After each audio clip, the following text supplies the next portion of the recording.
I noted that you did not include deficit numbers in your budget, even though those are required by law. Why not? It's a discretionary budget. One of the things that I believe is important is to not confuse the country when we're in the middle of several reconciliation efforts over the next year. This is making sure that you can start the appropriations process. We did a mid-session review in which we will comply with the law at the mid-session point about how we are doing. It's also, one of the things when you do I'll take that answer. Thank you. When you take a full budget. I disagree with the notion that it's discretionary to follow the law. The law did require deficit numbers. They can be extracted if one sits down and does the numbers from your revenue and spending projections, and that includes a deficit of about $2.2 trillion in 2027.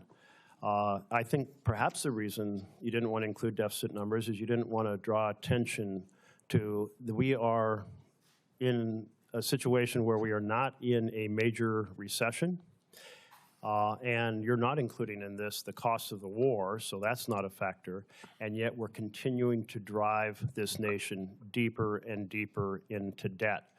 The projections show that in 20 years, with this 6% structural deficit, we will be in the position of basically being able to fund only Medicaid, Medicare, defense, and interest payments, which means no investments in healthcare, housing, and education. And those investments are diminished in your budget. So am I accurate in saying, extracting from the numbers you do have in there, that the deficit is going to be about $2.2 trillion for 2027 as projected in your budget? Again, this budget has not intended to tell you where we would be from the deficit, but I do appreciate the concern on debt and deficits. I do appreciate the concern. When we came into office, we were staring into face $32 trillion in deficits. We have already gotten that down to $18 trillion. I'll let you. We were making progress each and every year. On your own time, thank you. Actually, the situation is you added $30 trillion last year to the debt over the next 30 years, or $50 trillion if the interest rates are 1% higher than CBO projected. So rather than reducing deficits and debt, you are increasing them.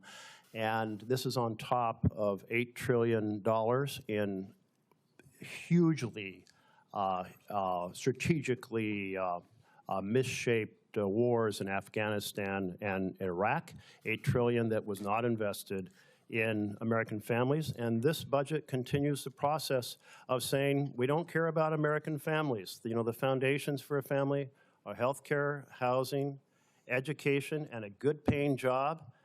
And the president's ran on providing a foundation for families, and this budget does the opposite. Support journalism you trust. Support PBS News.